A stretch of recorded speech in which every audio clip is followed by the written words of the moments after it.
伊恰拉桑他有20年的以上的一些治安从业经验。那从2005年加入 Line， 那接着就带着 Line 的治安团队然后处理了许多的治安的一些问题。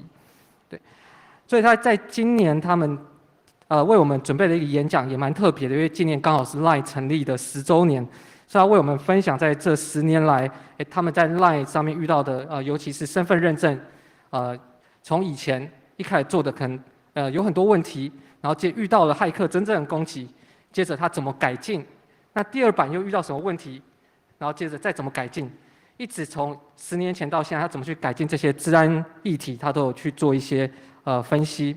好，所以我们接下来就欢迎我们的伊夏拉桑来为我们演讲这一场的议程。那这场议程是预录的，那我们这一场也没有 Q&A， 所以这边先跟大家说明一下。好，那就让我们进入伊夏拉桑的演讲。Hello, I'm Nao Sejar from Line.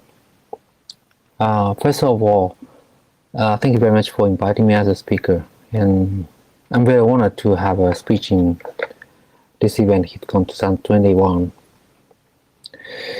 Today, the title is 10 years key challenges in Line cybersecurity and privacy. Since we launched Line Messengers in 2011, this year is our 10th anniversary. So today I'm going to talk about our key challenges that we have been doing for these 10 years for cybersecurity and privacy. This is my profile. Now I'm in charge of the head of CISO department. Since I joined the Line in 2015, I have been in charge of trust and safety security consulting for Line services and have been handling many kinds of security issues of Line, not only in Japan but also Taiwan and other Asian countries.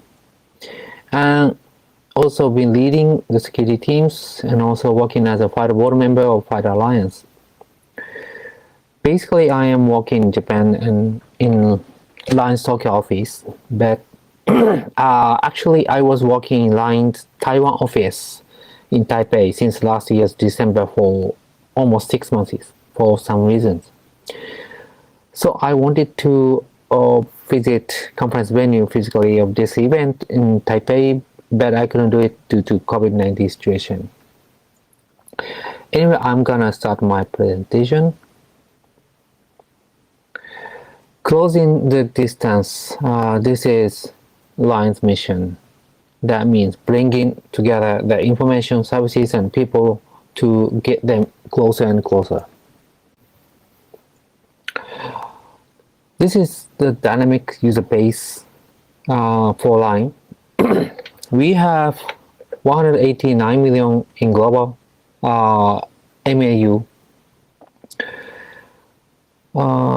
In Japan, we have 89 million, in Taiwan 21 million, and Thailand 52 million.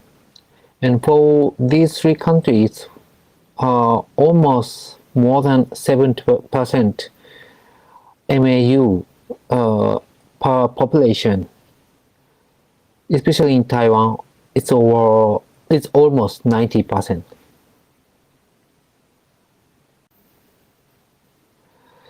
This is the history of Line. In 2011, we have launched the Line. After that, we released Line Pay, Line Global, Blockchain, and Line Bank Thailand, Taiwan, and also Indonesia. And Line Bank Japan will be coming soon in the next year.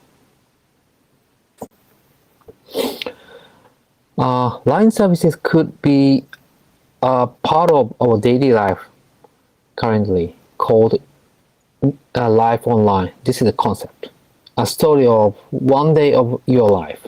For example, when you get up in the morning, the first thing to do might be checking the news by using Line News or Line Today, and order the pizza delivery for lunch time with the Maikan of Japan or Line Man of Thailand, and get coupon from official accounts, and get shopping using Line Pay, and enjoy music with Line Music or Line TV of Taiwan, Thailand on the way back home after work. In such a day of life, we could say that this user could spend much time of daily life in some of Line services. This is the concept of life online.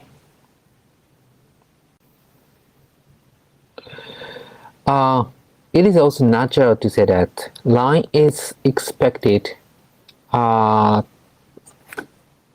provide safety service that protect and handle the user data and its privacy appropriately, and practically we have been doing that.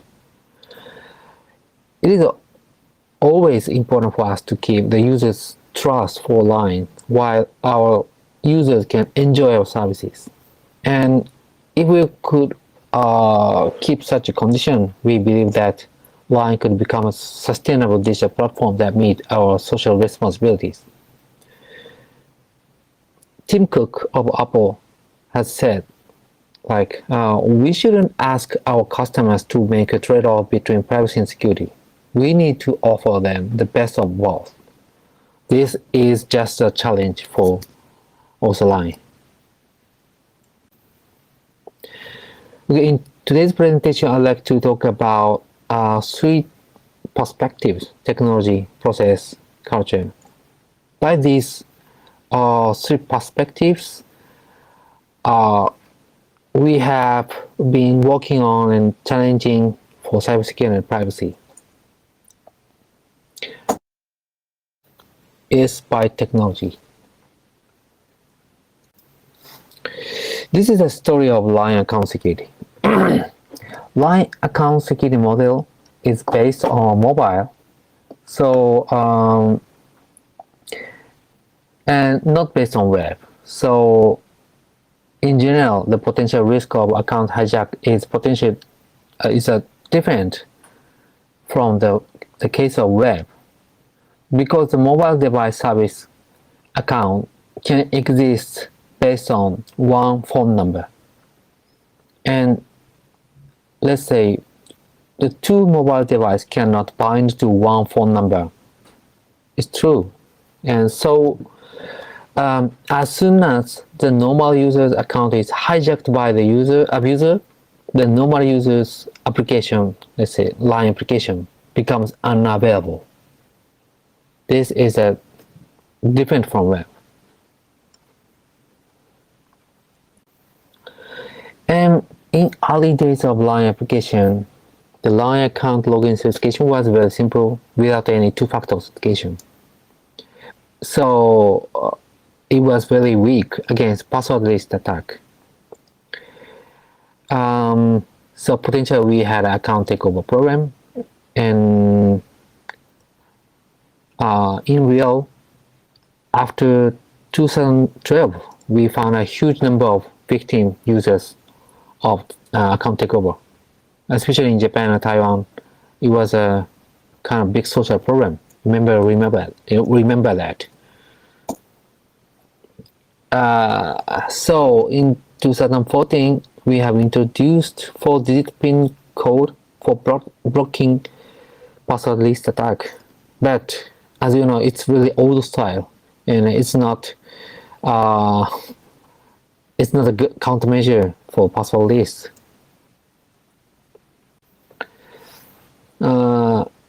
You can easily imagine that many of users tend to use the same 4-digit number with the password or email address. So that's why it was still weak against passwordless attack, and we found so many abusers and many victims.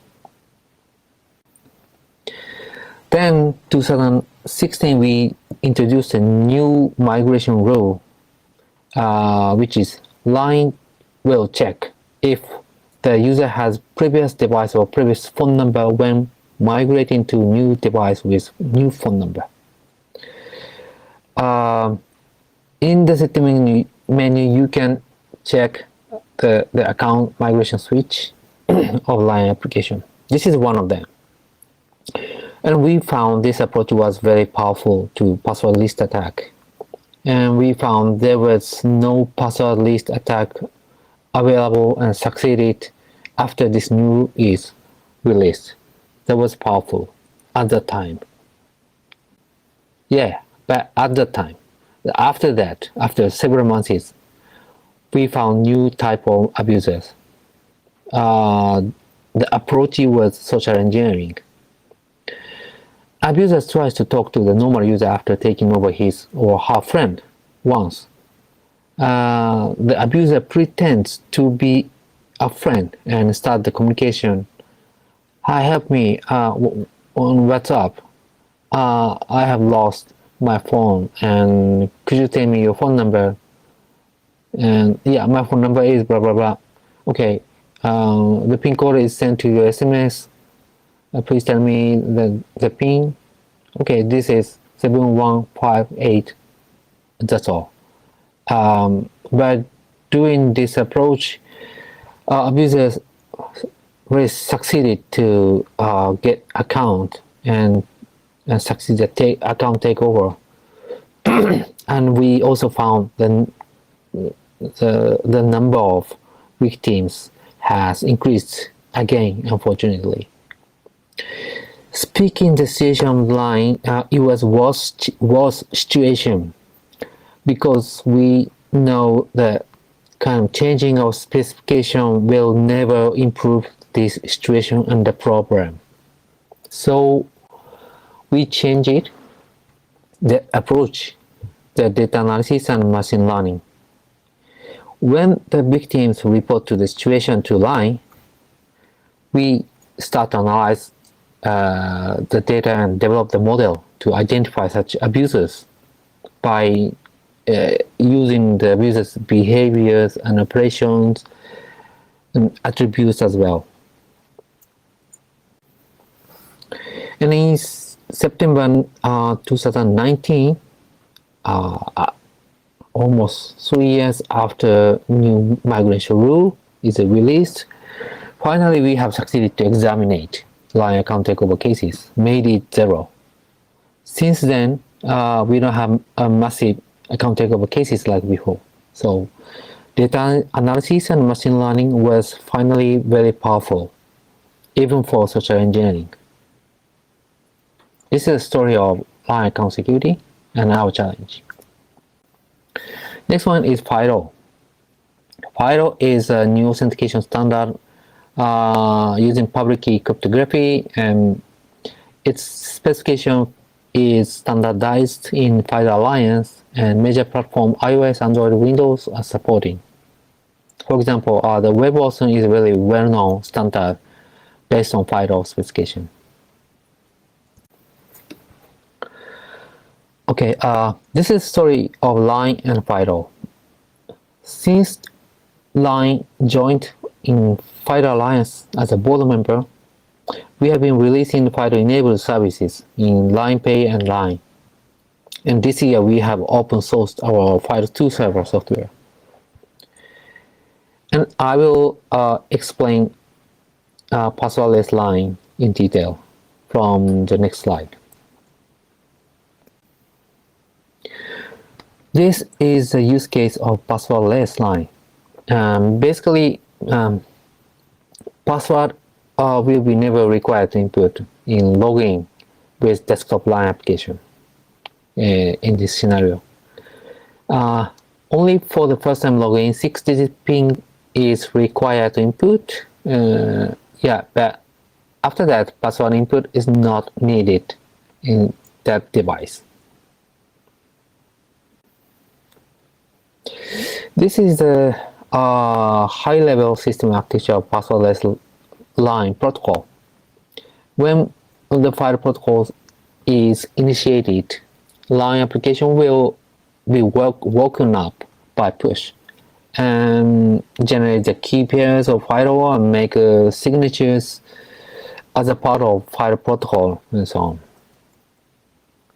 So, but we have several issues to implement. I think in general, most of the developer will face the same issue. First one, how to and where to manage the the public key pairs for FIDO. The second one is how wide OS versions and platforms do we support? How do we realize a FIDO policy flexibly? For example, one of the applications allows only biometric, but another application allows biometric and PIN and several kinds of authentication methods. That kind of flexible policy maybe we have to handle. So in order to resolve these issues, we have developed Line Trusted Security Module, LTSM. This is a client-side architecture for FIDO-enabled application based on LTSM. RP can call the FIDO client API that is supported by LTSM core. LTSM core will provide the some basic functions that realizes the FIDO features.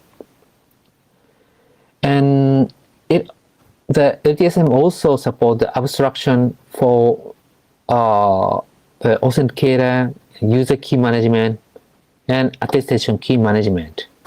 And especially LTSM can support not only Android key store, including TEE, iOS keychain, but also white box encryption.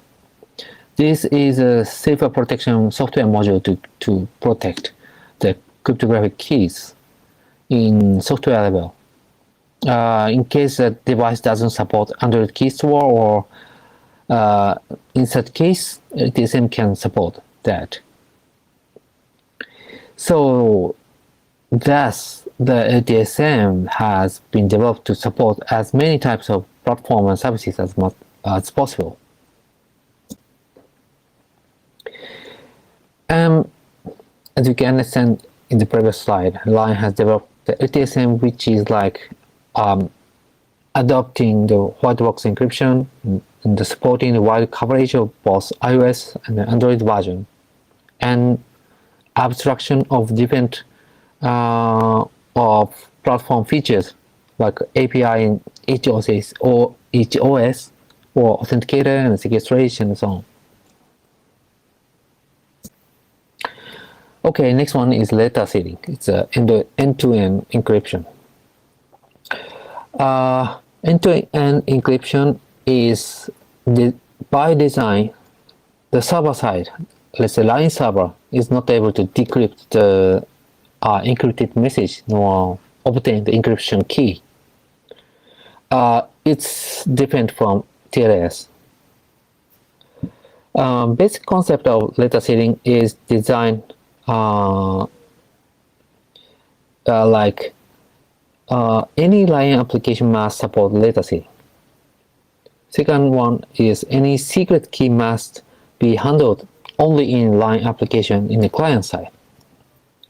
And third one, Line server is responsible only for limited functions. Gateway for key exchanges, message transmission, and public key management, and so on.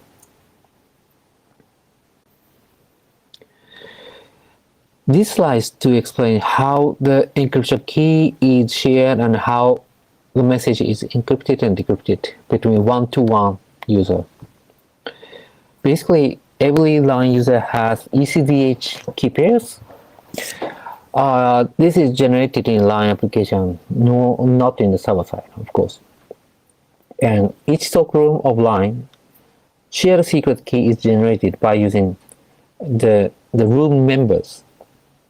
Then the plain message will be encrypted using the shared secret with using SHA-256 and AES-GCM, and C and tag generated by AES-GCM will be sent to sent from A to B, and the user B can decrypt it.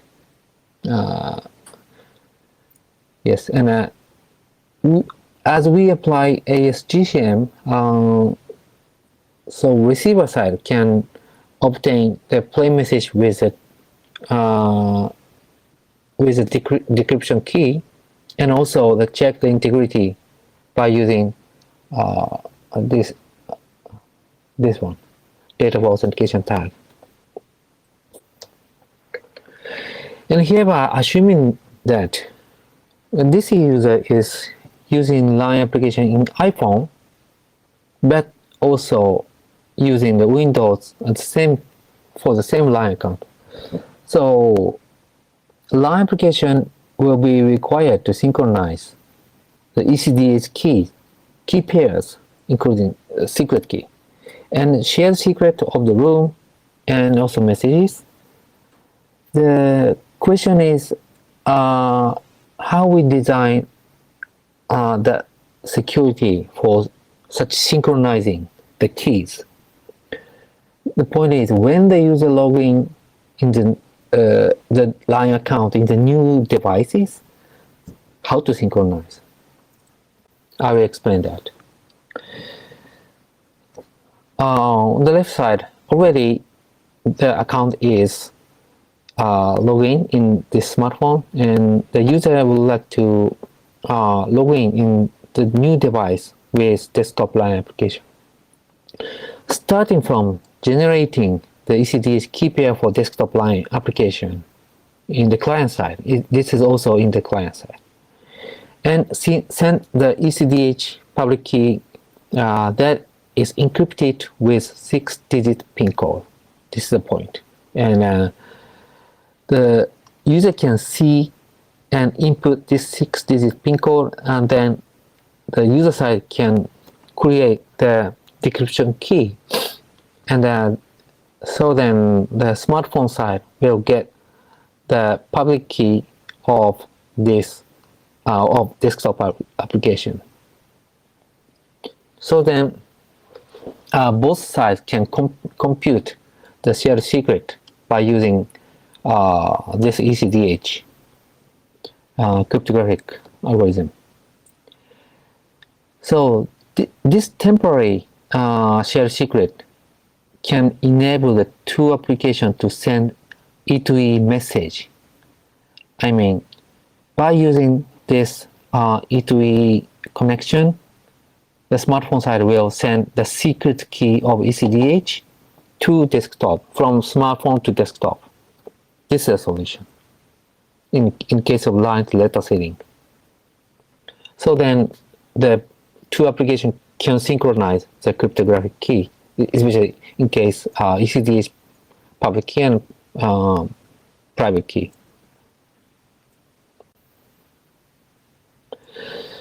And next one is ongoing challenging. First one is future of letter sealing. The scope of letter sealing includes text message, location-based message, and voice call, video call for limited features. But point is, how can we expand the scope? So in order to do that, we need to resolve the issues regarding for which format, like thumbnail generation, optimizing the encoding, and resizing, and resending, and transferring, and storing, and so on. Anyway, as of today, we are still on challenging for this issue. Number two is assuming that situation like user A sends a certain message content to user B with end-to-end encryption, but LINE would like to use studied data even though LINE doesn't need to know the content itself. For example, the free sticker. If we apply the free sticker with E2E in future, we cannot see that content technically. But if LINE could know what type of free sticker is popular for teenagers in Christmas season, for example, this kind of information will be a good reference for creating new popular sticker in future. So it might be reasonable that LINE would like to know that know this kind of statistic information. But in order to realize that, there's several problems regarding the privacy. So we look forward to federated learning technology as a core technology for solving the problem, while keeping the user privacy with E2E and never send out the raw statistic data to Line server, but Line could know a rough but privacy protected statistic data. By inputting noise into the raw data. This is also an ongoing challenge, though. We expect the challenge could realize the best balance of privacy and best business in future. Still ongoing challenge.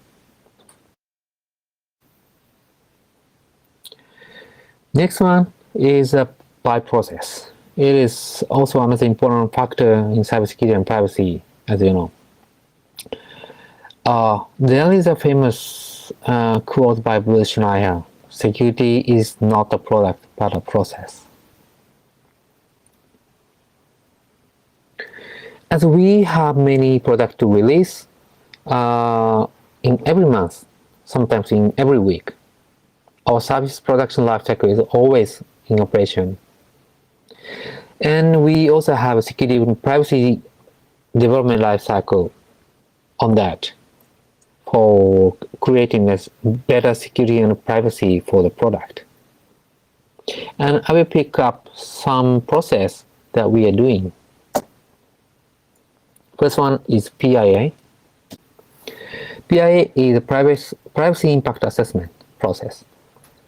It's it's a mandatory process for any kind of services that handles the personal data or sensitive data or privacy related information and so on.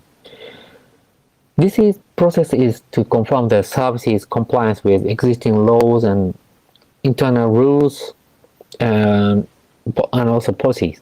And in addition to that, to meet the expectation to privacy or expectation from users, government, media, or other stakeholders. During the course of the process, PIA team consisting legal and data protection experts thoroughly check that what kind of data is collected and why, and who access and how to control, and environment to control data, what's the system or operational environment to control the data. Anyway, recently we have many services that need to handle user data for mainly improving the user experience of the service. The number of PIA requests is increasing rapidly year by year. We also have another mandatory process called risk assessment. This is a kind of manual security test done by our security engineers. Basically, any services are required to pass the risk assessment process in QA stage before releasing. But we have so many risk assessment requests recently because the number of services are increasing. So our team is also challenging to develop automated security testing environment for supporting the risk assessment process. This is called SIMS, Security Issue Management System. The concept is based on DevSecOps, and for example, triggered by the event from Git or Jenkins, and security scanner will start to scan the product automatically. And notification of the report will be also automatically sent to the communication channel like Slack. We have already developed and adopted this system to some part of the real product. And now we are going to expand the scope in the next year. And I hope this system could optimize the security engineers' resources for risk assessment process. Next is three processes after releasing: bug bounty program and reporting and awareness. We are running Line security bug bounty program since 2016. Now it is on HackerOne platform. We can have reports regarding vulnerability or security problems of our product from outside engineers in global. And the number of reports is increasing year by year, especially 2020, the number of reports has reached the maximum. These are figures related to the bug bounty program. Valid report is over 30% out of all reports are found to be valid. That's more than 100 reports in a year, so it's so helpful for us. Amount of bounty in last year we paid almost 100,000 US dollar. Type of vulnerability, there are many significant type of vulnerability you can find. For example, information disclosure, reflected XSS, and improper access control, SSRF. That covers almost 50%. Only by looking at this, we can understand how wealthy activity the bug bounty program is. Since 2017, we have an annual campaign focusing on account takeover and phishing and so on as a awareness activity. Something people have to care about in the internet life. In these recent few years, other internet companies also joined this campaign with Line and to liven up the campaign. Now we have a common website, and here provides interactive quizzes and external links to the website of participating companies. This is another awareness activity, Line Privacy Day. January 28 is internationally known as a Privacy Day, and since 2019, Line organizes an event called Line Privacy Day to help the users and employees also understand the risk of the privacy, how to protect the privacy and how to do now. And the better understanding and awareness privacy in user side is one of the most important issue, and it's also our challenge. This is done in Japan side, and this is in Taiwan side. We also have such an awareness activities in Taiwan. Line Taiwan has been running a large campaign for users awareness, addressing the cybersecurity and privacy risk and internet safety. For these several years, Line has partnered with iWin. iWin is a Taiwan semi-governmental organization dedicated to promoting safety of internet environment. And this year's awareness campaign addressed a program related to teenagers and children's safety, as they are uploading their private photos usually, however, which might be spread involuntarily. Even though 40% of them don't know how to deal with it. This is one of the big social problems in Taiwan.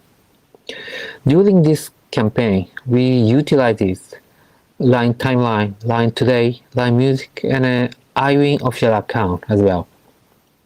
And this kind of campaign is not only for awareness for users, but also contributing to eliminate such a social problem.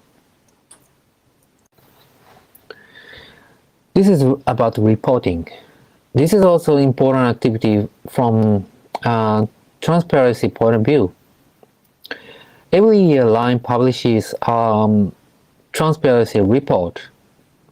In this report, we disclose the number of cases we respond to government data requests based on legal instruments such as search warrants. And we also show the breakdown by country and clan type also.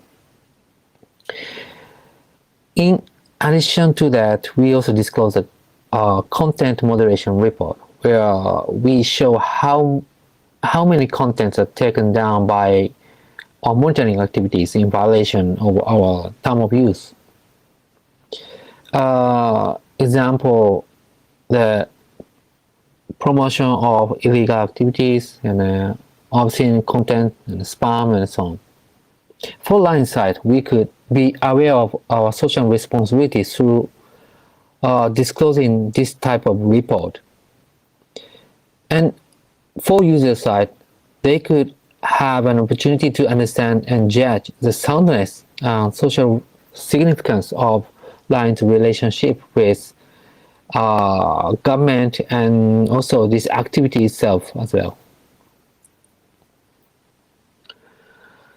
We also publish this encryption report that includes which cryptographic algorithm we are using, and what type of message the data setting applies to, and how much message are encrypted as a statistic data, and so on. Such information are updated and disclosed almost every year. The third factor is the culture. In most of our organization, I think we have a big issue that how to educate and improve skills of employees and engineers for security and privacy. Not only employee like phishing and IPT, but also for the engineers like infra security and server-side engineers and security engineers, secure coding, configuration, secure process, and so on. Then we have developed called Line class. This is an internal education environment supporting the content management, education content management, and participant management, and a score on achievement management, and so on. We value such a skill development for security members. We want it as one of our culture, and also value to develop something by ourselves when we need something. This is also one of our culture. First motivation of this Line class was actually the only for focusing on our security team members' skill development in 2 years ago. But currently, this is used for all every Line employees since last year because the quality was good enough. Interaction with outside experts is also one of our important culture. This slide shows the security engineering event hosted in Japan, Taiwan, and Korea called BEX.io. Our team member is planning and hosting, facilitating this event, and inviting guests from outside. This is a photo of BEX Japan in Tokyo office. And this is a list of presentation of the past event in Japan. We have 7 times in Japan since 2019. This photo is also BEX Taiwan held in Taipei. Totally we had 8 times in Taiwan. And we also had a BEX Korea one time. And basically we strongly support this kind of event for constructive community building and providing valuable opportunity for the growth of security engineers in each country and region. This is also past presentation list in the event in Taiwan. In case of Taiwan, we have around 30 up to 50 attendees in each event. This is another event. We also organize the event called Security Summit since 2017. We hosted in San Francisco, Rome, Paris, and Tokyo as well. And this is kind of international summit focusing on security, data, and privacy. In this event,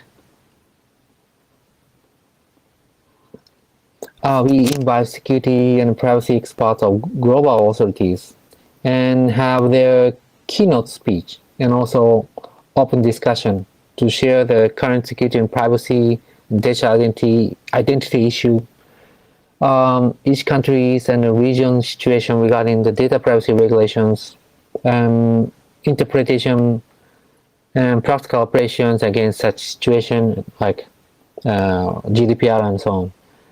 Future visions against that topics and situations. Past speakers are really gorgeous.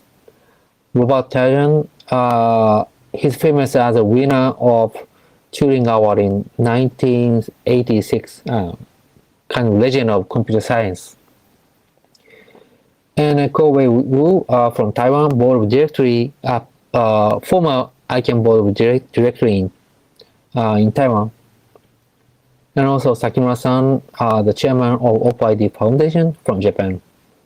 And University Professor, Deputy Minister of Taiwan and the World Economic Forum, and blah, blah, blah. We have so many professionals and experts to invite in this Security Summit event.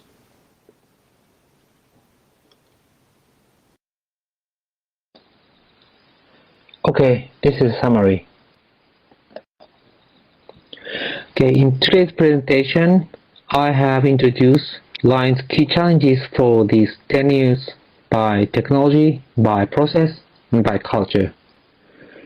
That included multiple directional approaches and challenges. And of course, to keep on such challenges is necessary for LINE as one of important social responsibility. And also, we have to keep on updating and fighting better things for getting closer to the best for cybersecurity and privacy. We believe that such sustainable challenge could be the source of our users' trust for LINE. That's all my presentation. Thank you very much.